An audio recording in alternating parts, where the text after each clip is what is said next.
న్యాయాధిపతుల గ్రంథము 13వ అధ్యాయము 11వ వచనం నుండి చదువుదాం. అప్పుడు మానోహ లేచి తన భార్య వెంబడి వెళ్ళి ఆ మనుషుని యొద్దకు వచ్చి, ఈ స్త్రీతో మాట్లాడేవాడు నీవేనా అని అతను అడుగగా అతడు నేనే అనెను. అందుకు మానోహ, కావున నీ మాట నెరవేరినప్పుడు ఆ బిడ్డ ఎట్టివాడను, అతను చేయవలసిన కార్యం ఏమిటో తెలుపుమని మనవి చేయగా, యెహోవా దూత, నేను ఆ స్త్రీతో చెప్పినదంతయు ఆమె చేకొనవలెను. ఆమె ద్రాక్షావల్లి నుండి పుట్టినదేదియు తినకూడదు, ఆమె ద్రాక్షారసమునైనను మద్యమునైనను త్రాగకూడదు, అపవిత్రమైన దేనినైనను తినకూడదు. నేను ఆమెకు ఆజ్ఞాపించినదంతయు ఆమె చేకొనవలెనని మానోహతో చెప్పాను. అప్పుడు మానోహ, మేము ఒక మేకపిల్లను సిద్ధపరిచి నీ సన్నిధిన ఉంచు వరకు నీవు ఆగుమని మనవి చేసుకొనుచున్నామని యెహోవా దూతతో చెప్పగా, యెహోవా దూత, నీవు నన్ను నిలిపినను నీ భోజనము నేను తినను. నీవు దహన బలి అర్పించని ఉద్దేశించిన ఎడల యెహోవాకు దాన్ని అర్పింపవలెనని మానోహతో చెప్పాను. అతడు యెహోవా దూత అని మానోహకు తెలియలేదు. మానోహ నీ మాటలు నెరవేరిన తరువాత మేము నిన్ను సన్మానించినట్లు నీ పేరేమని యెహోవా దూతను అడుగగా, యెహోవా దూత, నీ పేరు నా పేరు అడుగుచున్నావు, అది చెప్పశక్యము కానీ దానిను. అంతటా మానోహ నైవేద్యముగా ఉన్న ఒక మేకపిల్లను తీసుకొని ఒక రాతి మీద యెహోవాకు అర్పించాడు. మానవ అతని భార్యను చూస్తుండగా ఆ దూత ఒక ఆశ్చర్య కార్యము చేశాడు. ఎట్లాగా, జ్వాలలు బలిపీఠం మీద నుండి ఆకాశంలోకి లేచుచుండగా యెహోవా దూత బలిపీఠం మీద ఉన్న ఆ జ్వాలలలో పరలోకమునకు దేవదూత ఎట్లా వెళ్ళిపోయిందంట, అగ్నిలో ఉండబడిపోయింది. ఈరోజు నేను దేవుని దూతల గురించి చెప్పవాలి. దేవుని దూతలు ఇప్పుడు కూడా ఉన్నారా? ఉన్నారు. అప్పుడు వచ్చినట్టు ఇప్పుడు కూడా మన దగ్గరికి వస్తారా? వస్తారు. ఎలా ఉంటే వస్తారు? సీరియల్ బాగా చూసి, సినిమా చూసేసి సేపు ప్రార్థన చేసి పడుకున్నారనుకో, అప్పుడు దేవతలు ఉపవాసం ఉండి రోజంతా ప్రార్థన చేసి నీకు కావాల్సిన దాన్ని పదే పదే అడిగి నువ్వు నిద్రపోతే నీ దగ్గరికి దేవుడు వచ్చి ఏమైందంటే, అలనాడు మరియమ్మ తల్లి దగ్గరికి దయాప్రాప్తురాలా నీకు శుభం అని చెప్పింది కదా. అప్పుడు మరియమ్మ గారు మ్యాక్సిమం అంట ఆ నజరేతులో 26 మంది ఉన్నారంట. మరియమ్మ అందరూ కనిపిల్లలేదు. మన వాళ్ళందరిలోకెల్లా దేవునికి 26 మంది మరియు ప్రార్థన చేసేవాళ్ళు. ఎవరిలో అంతటి ఆత్మ కనపడాలి దేవుడు. ఎవరు నచ్చారు అంటే యేసయ్య తల్లి అయిన మరియ నచ్చింది. దేవునితో దగ్గరకు వచ్చిందో తెలుసా? మరియ తల్లి దగ్గరికి వచ్చింది. దయాప్రాప్తురాలా నీకు శుభము, నువ్వు గర్భవతిపోతున్నావు, కుమారుని కంటావు, పరిశుద్ధాత్మ ద్వారా నువ్వు గర్భవతి అవుతావు. నేను పురుషుడు ఎరగంటే నువ్వు పరిశుద్ధాత్మ ద్వారా పొందుకుంటావని చెప్పినప్పుడు, అయ్యా ఇది ఎలా సాధ్యం అన్నట్టుగా చూసింది దేవుని. దూతలు ఎవరిని దర్శిస్తారు అంటే వాళ్ళ హృదయము, వాళ్ళ మాట, వాళ్ళు ప్రార్థన చేయగలుగుతారా లేదా, వాళ్ళు జీవితకాలం దేవుడితో ఉండగలుగుతారా లేదా, ఇవన్నీ చూసుకున్నాకే దేవుడు సెలెక్ట్ చేసుకున్నాడు. బైబిల్ ఒక్కొక్కరు చూస్తా ఉంటాం. అబ్రహాముని పిలిచాడు. అబ్రహాం ఏమన్నా మధ్యలో దేవుడు వదిలేశాడా? అబ్రహాం తర్వాత యాకోబుని పిలిచాడు. యాకోబు రాత్రంతా దేవుడితో పెరుగులాడుతున్నాడు. ఎప్పుడు అయ్యా నువ్వు దీవిస్తేనే కానీ నిన్ను నేను వదులుతా, లేకపోతే నేను వదలనయ్యా. నేను నువ్వు దీవించు నన్ను. పిల్లలు కూడా అలా అంటాం. యాకోబు దీవించి చూద్దాం. చూడండి, ఆది కాండము 32వ అధ్యాయం. ఆది కాండము 32వ అధ్యాయము 32వ అధ్యాయము 30వ వచనం నుంచి చదువుదాం. 30వ వచనం. మీరు ఇదిగో నీ సేవకుడని యాకోబు మా వెనుక వచ్చుచున్నాడని చెప్పవలనని రెండో వానికి మూడవ వానికి మొదట వెళ్ళిన వారందరికీ ఆజ్ఞాపించారు.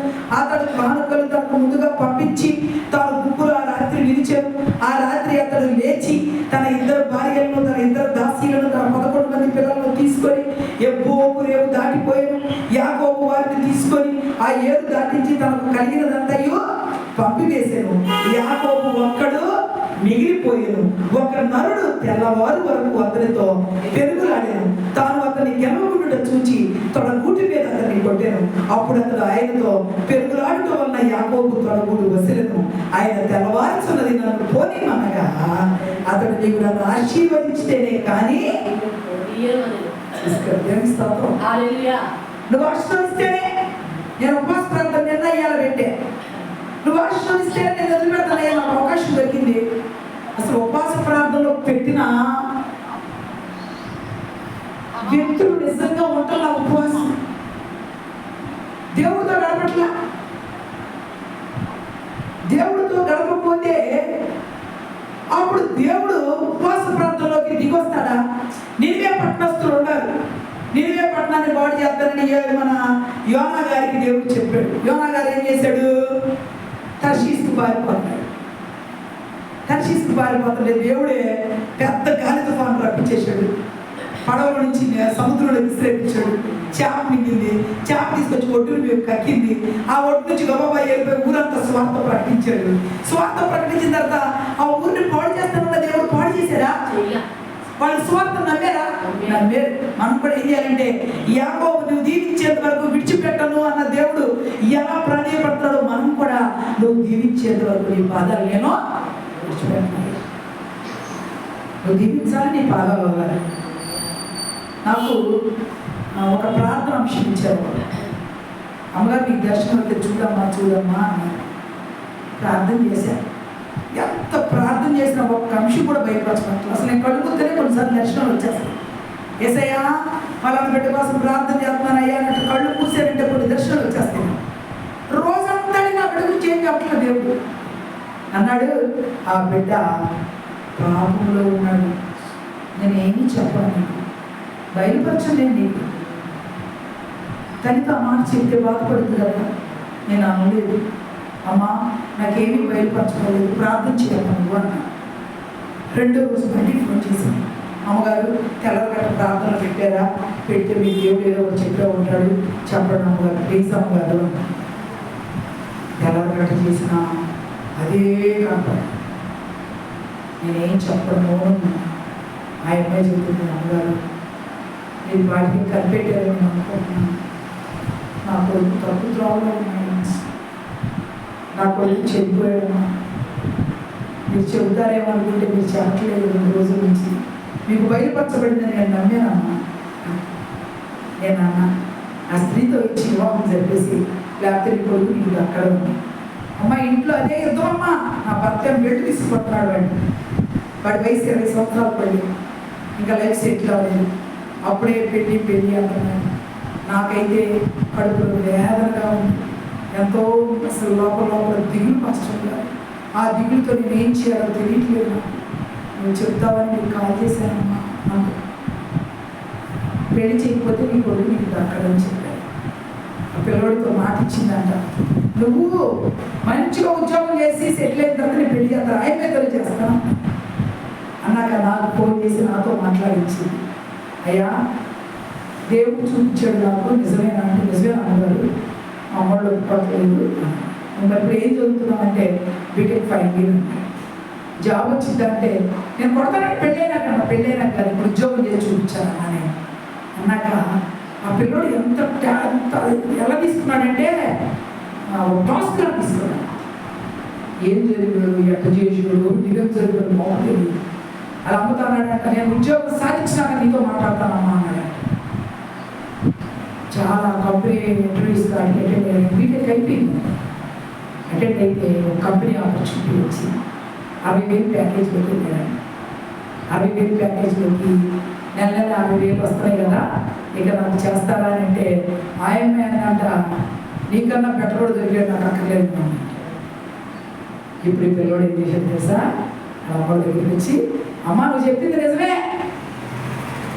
నమ్మకూడదు ఎవరిని, నువ్వు చేసే ప్రార్థన చేసే దేవుడు చాలా గొప్పడమ్మా, నేను నమ్ముతున్నాను అమ్మా, నన్ను సెటిల్ చేసావమ్మా, నువ్వు నాకు ఉద్యోగం వచ్చింది, నా దేవుడు ఇచ్చిన వాళ్ళు నేను చేసుకున్నాను, ఇక అమ్మాయి మర్చిపోతున్నాను, అమ్మాయి పెళ్లి కూడా చేసుకున్నాను అంట వేరే అబ్బాయిని, నాకు అవసరం లేదు, అక్కడ కూడా వెళ్ళిపోయాను. ఇప్పుడు చెప్తున్నా ఆస్ట్రేలియాలో జాబ్ చేస్తున్నాడు, మ్యారేజ్ అవ్వలేక ఆ అమ్మోళ్ళకి చెన్నైలో అపార్ట్మెంట్ కొన్నాడు, 70 లక్షలు అపార్ట్మెంట్ కొన్నాడు. వాళ్ళ అమ్మకి బిస్కెట్ కొని బంగారం చేయించాడు. వాళ్ళ నాన్న ఉద్యోగం చేస్తాడు, ఉద్యోగం చేసిన ఆ నాన్న బుల్లెట్ కొనిపెట్టాడు. చెల్లి ఉంది, చెల్లికి అడిగిన ఎలా కొనిచ్చాడు, మంచి లైఫ్లో సెటిల్ అయిపోయాడు. ఇప్పుడు పెళ్ళి అంటే ఎవరన్నా కానీ ప్రేమ ప్రపోజల్ తీసుకొస్తే చంపేస్తానంటే ఆ పిల్లోడికి అర్థమైంది కదా కదమ్మా. ఆ విషయాన్ని ఇప్పుడు మీతో ఎందుకు చెప్తున్నానంటే, పిల్లోడి జీవితాన్ని మన ప్రార్థన విన్న దేవుడు ఆ చెడును తొలగించేసాడు. హల్లెలూయా. పిల్లోడి జీవితంలో చెడు అనుకున్నాడు, అమ్మాయి వస్తే అమ్మ ఏడ్చింది, ఆ నాన్న కొట్టాడు. పిల్లోడికి చిన్న వయసు తెలియదు కదా, పిల్లోడైతే అదే కావాలని కోరాడు, కానీ తండ్రిని కొట్టి తిట్టి బెదిరించి కొడుకులు లైన్లో తెచ్చుకున్నాడు. మళ్ళీ ప్రార్థన చేయించారు. వాడు ఇప్పుడు మంచి స్థితిలో ఉన్నాడు. కిషోర్ ఆ పిల్లోడు పేరు, మంచిగా సెటిల్ అయి ఉన్నాడు. మంచి అమ్మాయిని చూసుకొని ఒక బాప్తిసం తీసుకుని అమ్మాయిని చేసుకోవాలని కోరికలు ఉన్నారు.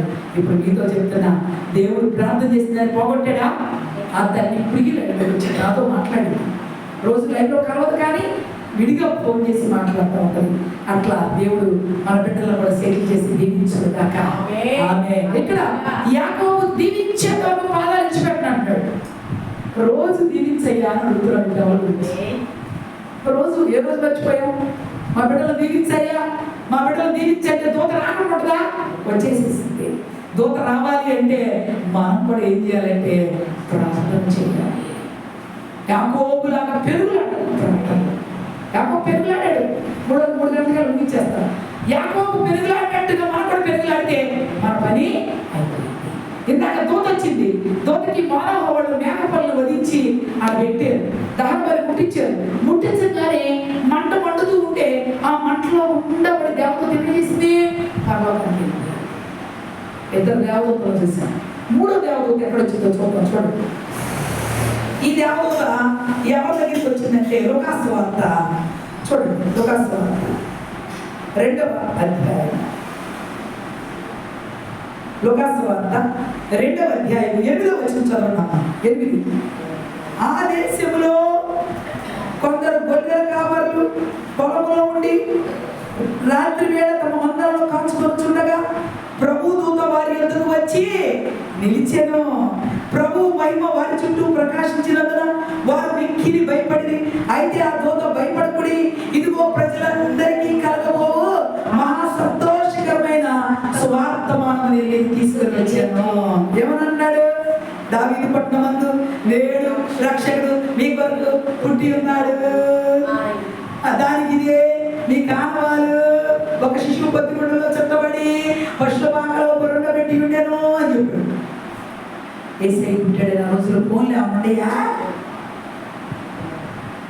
వార్త చెప్పడానికి కూడా దూరం చాలా కష్టం కాబట్టి దేవుడి దూరం భూమి మీదకి వచ్చింది. గొల్లలు జ్ఞానులు ఏసైని దర్శించారు, కానీ గొల్లల దగ్గరికి వెళ్ళింది దేవుడి దూత. జ్ఞానుల దగ్గరికి వెళ్ళాలి. జ్ఞానులకు తెలివి ఉంది, తెలివి గల వాళ్ళని దేవుడి దూత వెళ్ళాలి. తెలివి గల వాళ్ళకి జ్ఞానం ఇస్తాడు దేవుడు పరలోకం అంటే. తెలివి లేని వాళ్ళు అమాయకులు చదువు రావట్లేదయ్యా. నిన్నగాక మొన్న నాకు ఫోన్ వచ్చింది, బ్యాంక్ ఎంట్రీస్కి వెళ్తున్నాను కదా, నా కోసం ప్రార్థన చేయడానికి ఫోన్ వచ్చింది. Bank post PO post Maharashtra వచ్చిందంటే వస్తే, అమ్మగారు నేను వెళ్తున్నాను కదా, అసలు జ్ఞానం లేదా లే ప్రశ్నలు పెడుతున్నా, భయం వస్తుంది, నాకు జ్ఞానం లేదు, ప్రేర్ చేయండి, నేను వెళ్తున్నాను అని చెప్పి ప్రేర్ చేయించుకున్నాను. అక్కడికి వెళ్ళాకంట బిజీగా ఉండాలంట. అరే టైం అయిపోయి సెలక్షన్ ఇచ్చేది, నాకు అర్జెంట్ ఫోన్లో వచ్చింది, ఫోన్ అన్నారంట. సెలక్షన్ కమిటీ అర్జెంట్గా వేరే చోటుకి వెళ్ళాల్సి వచ్చిందంట. ఎవరికిద్దాం సార్? 1:3 పిలిచారు కదా మీరు, ఆ పోస్ట్ ఇవ్వాలి కదా మహారాష్ట్రకి. కొందరు PO పోస్ట్ సెలెక్ట్ చేసి వెళ్ళిపోదాం అనుకుంటుంటే ఇంటర్వ్యూ జరగడానికి టైం లేదు. 3 పేర్లు రాసి బొక్కరించి కింద వచ్చి నీళ్ళు రాన్నాడు. 3 పేర్లు రాసి కింద పోతే గుండె దద్దలు అయిపోతుంది. ఉద్యోగం పోయి నా పని అయిపోయింది. ఆ ఉద్యోగం రాకపోతే మా నాన్న చంపేస్తాడు నన్ను, నీకు ఉద్యోగం ఎందుకు? 20 సంవత్సరాల నుంచి నంద్యాల కోచింగ్ పెద్దనాన్న నీకు అని చెప్తున్నాను. పోస్ట్ వచ్చినందుకు ఆమె చాలా ఆనందపడుతున్నాను. ప్రార్థన చేసి చేసి ఆ నమ్మ మోకాళ్ళు అరిగిపోయిందంట. బాయ్ ఉద్యోగం దేవుడు ఇస్తారని మాట ఇచ్చాడు రా, నాకు చెప్పాడు దేవుడు దొరకొచ్చింది నా దగ్గరికి, ఇదిగో పట్టు అని చేతులు వేసింది కాగితం, ఇదిగో ఒక చీటి ఇట్లా లాటరీ వేసినట్టుగా చీటి వచ్చి నా చేతిలో పడిందిరా అని రోజు చెప్పాను. ఏ లాటరీ వెళ్ళి అంటారా నువ్వు పిచ్చి పాత్ర వేసేది అన్నాడు. లాటరీలు వేస్తాడన్నా ఎంట్రీ జరుగుతారు, లాటరీలు ఆడుతున్నా తిట్టుకోడు. ఇప్పుడు ఏం జరుగుతుందంట? లాటరీ వేస్తున్నారు. లాటరీ వేసి 3 పేర్లు కొరకరించి కింద పోసి పేరు మొత్తం ఒకటే మాట్లాడాడంట బొడ్డు. అయ్యా మా అమ్మకి లాటరీ టికెట్ ఇచ్చేవాళ్ళు మా అమ్మ ఇంట్లో జరుగుతుంది అయ్యా, నా పేరు వేస్తున్నామని నేను నమ్ముతున్నాను. అంతా నీ చిత్తమని కళ్ళు మూసి స్తుతిస్తా అయ్యా, నీకు సాక్షిగా బ్రతుకుతాను, దశమ భాగం నీదయ్యా అని ప్రకటించి ఇటు స్తుతిస్తానే ఉన్నాడంట. పేరు తీశారంట. అటు నీకు విజయ్ కుమార్ ఇవాళ సెలెక్టెడ్ అన్నారు. దేవుని స్తోత్రం. 3 పోస్టులు వచ్చేసింది. తల్లి ప్రార్థన దేవుడు విన్నాడా లేదా? అందుకే తల్లులందరూ ఏం చేయాలి? ప్రార్థన చేయాలి. లైవ్ లో ఉన్న బుజ్జి ఏం చేయాలి? ప్రార్థన చేయాలి. అమ్ములే ఉద్యోగం రావాలంటే ఉద్యోగం ప్రార్థన చేయాలి వద్దా? చేయాలి. ఇంకా ప్రవీణ ప్రార్థన చేయాలి వద్దా? దేవం గారు మరి మోహన్ బాబు చూడడం లేకుండా చేయాలి వద్దా? చేయాలి. డాలికి రావాలంటే నేను చేయాలి వద్దా? హేమాశేఖర్ రావాలంటే ప్రేమ ప్రశాంత్ చేయాలి వద్దా? చేయాలి అంటే మనం దేవుడి దగ్గరికి వచ్చి ప్రార్థన చేయబోయే కార్యాలు లేవు. అందుకే ఇప్పుడు చెప్తున్నాడు ఇక్కడ దోత వచ్చింది. దోత వచ్చి ప్రజలందరికీ కలగ ఒక సంతోషమైన వార్త తీసుకొచ్చి గొర్రెల కాపలు చెప్తుంటే గొర్రెల కాపలు దగ్గర వణికిపోయాడు. క్రిస్మస్ పండుగ అంటే అంత ఆనందం, మనకు కడుపు అంతా సంతోషం వచ్చేసి చిన్నపిల్లల దగ్గర నుంచి పెద్దల వరకు ఆనందమైన పండుగ. పండుగ అనగానే కొత్త బట్టలు, పండుగ అనగానే స్టార్, పండుగ అనగానే మనకి ఏమేమి కనపడుతుంది తెలుసా? మన ఇంట్లో ఉండే పిండి ఇల్లు శుభ్రం చేయటం, బూజు పట్టిపోయిన బిందులు ఏడాడు దింపి కడుగుతారు కదమ్మా, బిందులన్నీ తోవేయటం. ఆ ఎనకటి కాలంలో అయితే దింట్లో గుడ్లు పెట్టి దింట్లు ఉండేవాడు. ఆ దింట్లో గుడ్లు కూడా నాకు రోజులుతూ ఉంది. ఆ గుడ్లు దుప్పట్లు ఉండటం, ఆ ఒళ్ళం తలిసిపోయిన పిండి పడతాం, తెల్లవారు కలిసి చక్ర పడతాం. ఎందుకంత ప్రేమ దేవుడు. మరి మన బిడ్డల కోసం అంత బాగా ఘనంగా పండుగ చేసుకో. మనం యేసయ్య కోసం మాత్రం ఇంటింట పండగే. ఆ పండగ వాతావరణం యేసయ్య మన ఇంట్లోకి వస్తే ఏం జరుగుతుంది అని? కార్యాలు జరుగుతాయని. యేసయ్యని ఆహ్వానించుకోవడానికి ఎన్ని ఆర్భాటం ఎందుకు చేస్తున్నాం? మనం స్టార్ ఎందుకు పెడుతున్నాం? ఎందుకు లైటింగ్ చేస్తున్నాం? ఎందుకు ఇల్లంతా అలంకరించుకుంటామంటే? ఎందుకు కేక్ కట్ చేస్తామంటే? ఎందుకు మంచి బట్టలు వేసుకుంటామంటే? యేసయ్య మన దగ్గరికి వచ్చేస్తాడని. ఆ కేక్ కట్ చేసేది ఎవరి కోసం? యేసయ్య కోసం. యేసయ్యకి బర్త్డే చేస్తున్నాం కాబట్టి యేసయ్య వస్తాడు కేక్ కట్ చేసేటప్పుడు. అందుకే ఆ ఇంట్లోకి వచ్చి నిలబడి ఏం కావాలి, ఇంట్లో లోటు ఏంటి, ప్రశాంతి గారి ఇంట్లో ఏం కావాలి, ఏం స్థితి సంతోషంగా ఉంటారు అని దోత ఆలోచించి, ఇదిగో హేమ గారికి సెలక్షన్, క్యాంపస్ సెలక్షన్ కావాలి, ఆశ తల్లికి ఉద్యోగం కావాలి, ఆ ఇంటి అవసరాలు ఆ తల్లి ప్రార్థన చేస్తుంది, యేసు నామములో ఇవి జరుగును గాక అని చెప్పి వెళ్ళిపోతారు. దేవునికి స్తోత్రం కలుగును గాక. హల్లెలూయా. లైవ్ లో 2 రోజులు చూసి ప్రార్థన చేస్తున్నారు ఉద్యోగాలని. ఆ చెన్నై కూడా దేవుడు ఉద్యోగాన్ని అనుగ్రహించును గాక. ఆమేన్. అలాగే మైనాకి అమూల్యకి, నేను అమూల్య కోసం నేను ప్రార్థన చేస్తుంటే అమూల్య కిరీటం పెట్టుకోండి. కిరీటం అంటే ఎట్లా ఉందంటే ఆ కిరీటం మామూలుగా లేదు. ఆ కిరీటం భలే బంగారంతో తలతలతో వాడిపోతుంది. ఆ బంగారం మా బుజ్జికి తెలియదు కానీ నేను చెప్పలేదు బుజ్జికి. ఇంకా నిజంగా అమూల్య తలతల ఆడిపోయే టోపీ లాంటి కిరీటం పెట్టుకున్నాను అంటే ఖచ్చితంగా అమూల్ని దీవిస్తున్నాడు అని అర్థం. దర్శనం రావాలి. చిన్న అయితే రైల్వే పెట్లు కాడ గిర గిర గిర గిర టోపీ వేసి దిగుతున్నాడు చిన్న. దర్శనం వచ్చింది చిన్న గురించి. అందుకే చిన్న ఉద్యోగం వచ్చిందని చెప్తున్నా. నాకు వచ్చినప్పుడు దర్శనం వచ్చినప్పుడు చెప్పిందంటే ఖచ్చితంగా కార్యం జరుగుతుంది. అందుకని చెప్తున్నా. మరి మిగిలిన గురించి దర్శనాలు రావాలి. రాలైతే మనకి ఈ 2 వచ్చింది.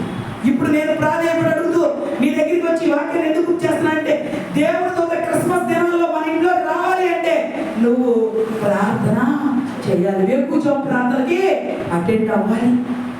వేకుజాం ప్రార్థన పెడతాం. పిల్లల్లో ఉంటే కార్యం జరిగిపోతుంది అనుకోకూడదు. 4 రోజులు దేవుని యొక్క సన్నిధి మనం అనుభవించాలి. వేకుజాం ప్రార్థన చేయాలి. మనం ప్రతిరోజు లేవలేకపోయి ఉండొచ్చు. చాలా మందికి ప్రార్థన లేచి ప్రార్థన చేయడానికి శక్తి సరిపోవట్లేదు, నిద్రపోతున్నారు, తర్వాత చేస్తారు. చేస్తున్నారు ప్రార్థన.